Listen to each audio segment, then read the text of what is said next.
Puluhan jurnalis dari berbagai media di Karawang, Jawa Barat, Senin 20 Februari 2023, mengikuti pendidikan dan pelatihan Diklat Metode Pelatihan Pemahaman Jurnalistik tentang Kesehatan di Aula Rumah Makan Alam Sari, kawasan industri BIC Purwakarta. Kegiatan ini digelar untuk para jurnalistik di Kabupaten Karawang dan Purwakarta, dengan narasumber Dr. Dik Adi Nugraha, Direktur Utama Rumah Sakit Ija Cikampek, dan menghadirkan Kepala Dinas Kominfo Kabupaten Karawang Wahyudin, serta Kapolsek Jatisari Kompol Adrian. Menurut Dede Jainuddin, Ketua Panitia Pelaksana, kegiatan pelatihan jurnalistik kesehatan ini bermanfaat dan menambah wawasan bagi para jurnalis Karawang, khususnya terkait pemberitaan tentang kesehatan. Pelaksanaan diklat ini mendapat dukungan dari pihak Rumah Sakit Ija Cikampek, serta pihak pemerintah daerah Karawang juga mengapresiasi kegiatan ini, karena kegiatan diklat ini dinilai cukup baik. Menurut Dr. Dik Adi Nugraha, Direktur Utama Rumah Sakit Ija Cikampek, ia juga berharap para jurnalis di Karawang bisa melirik tentang pemberitaan tema-tema seputar dunia kesehatan, khususnya di Kabupaten Karawang. Semoga setelah mengikuti diklat ini, para jurnalis Karawang dapat lebih mengeksplor lebih dalam dan luas lagi tentang pemberitaan seputar tentang kesehatan. Alhamdulillah, kegiatan ini akan bermanfaat ya, meningkatkan profesionalisme dalam penulisan jurnal. Seorang jurnalis di bidang kesehatan ini harus terus kita bina, karena memang jurnalis itu begitu luas karena bahan ataupun konteks yang akan dibikin informasi. Bagi teman-teman yang akan wawancara dengan Pak Giro, kegiatan terus dapat dilakukan, terus ditingkatkan, tentunya dari berbagai bidang yang lainnya gitu, sudah menjadi bahan bagi jurnalis.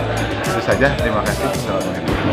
Batas pelatihan jurnalistik kesehatan ini kerjasama Berita Jabarnet dengan salah satu rumah sakit di Cikampek, yaitu Rumah Sakit Ija, membangun kinerja dalam pemberitaan kita untuk kesehatan masyarakat, sehingga pada hari ini tanggal 20 Februari laksanakanlah pelatihan jurnalistik metode penulisan kesehatan, karena saya pribadi juga ya kan awam untuk menulis berita-berita kesehatan.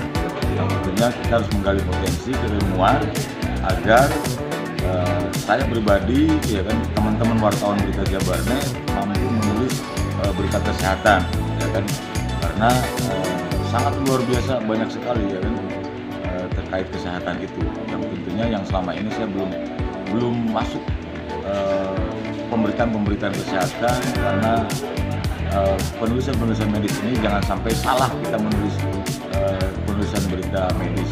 Nah, oleh karena itu hari ini kita gelar Berita Jabarnet ya kan, dengan menampilkan beberapa narasumber dari senior kita di Kabupaten Karawang.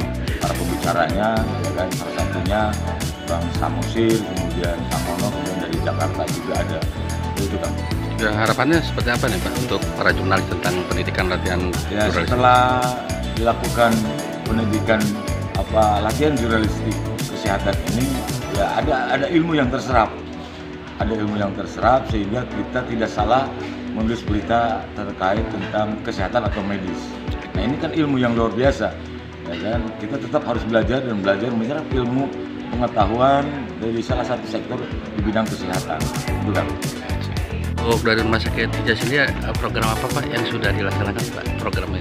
Ya, jadi rumah sakit kita memang sejak awal didirikan memang tidak hanya berfokus untuk masalah pengobatan saja Pak, tapi bagaimana kita bicara sistem kesehatan.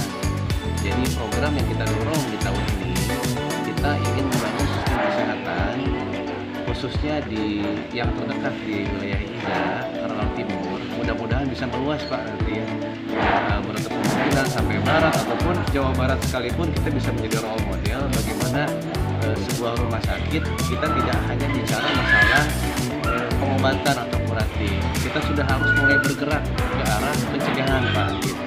Jadi program-program yang kita dorong itu ke arah sana. Bagaimana yang awal kita bentuk adalah kita sediakan dulu sumber dayanya Pak. Iza kan posisinya agak masuk ke dalam. Bagaimana kita meyakinkan para dokter, para petugas kesehatan itu untuk mau berpraktek di rumah sakit sakit Tiza gitu, sehingga terjadi pemerataan jumlah tenaga kesehatan. Kalau tenaga kesehatan sudah merata, insya Allah nanti masalah apa yang ada di daerah tersebut dan wilayah sekitar itu bisa kita tangani. Contoh lah misalnya trauma center yang sudah kita bangun sekarang. Membangun trauma center ini butuh sumber daya yang cukup besar, terutama yang tersulit adalah meyakinkan bagaimana sumber daya kesehatannya, dokter maupun tim keperawatan dan lain-lain itu bisa berpraktek, mau praktek kita. Alhamdulillah kita sudah ada sekarang. Jadi sekarang kita bicara bagaimana ketika ada suatu trauma, karena ranahnya tidak terjadi kecelakaan bukan di kami gitu kan. Kita penanganan ketika terjadi, jangan sampai ini menyebabkan kecacatan atau kematian sebetulnya. Penanganan cepat, nah itu kita dorong. Dengan penanganan cepat, kita harapkan juga pemulihannya akan semakin baik, hasil semakin baik, biaya pun semakin rendah harapannya ke depan. Nah, akan banyak center-center yang kita bangun di Rumah Sakit Tiza selain dari Trauma Center itu sendiri. Nah, kita lengkapi sumber daya manusianya yang ada di Rumah Sakit Tiza. Kita sudah ada kurang lebih sekitar 30 dokter spesialis Pak di rumah sakit kita, berkumpul di Rumah Sakit Tiza, dengan ditambahkan dengan dokter-dokter umum yang ada juga di rumah sakitnya, tidak kurang dari 50 dokter sekarang di tempat kita. Jauh sekali kondisinya dengan 2013 ketika pertama kali saya praktek di sana. Jadi insya Allah Pak gitu ya, semoga dokter-dokter yang ada di kita pun kita tanamkan konsep yang sama. Kita mengedukasi masyarakat, jangan sampai masyarakat itu. Dari Karawang, Jawa Barat, kalau sudah Ujang sakit, Supriyadi jangan sampai memberitakan. itu jatuh lebih dalam lagi atau lebih parah gitu ya. Kalau di kita kan muntacan parah ke rumah sakit, itu kita konsep-konsep itu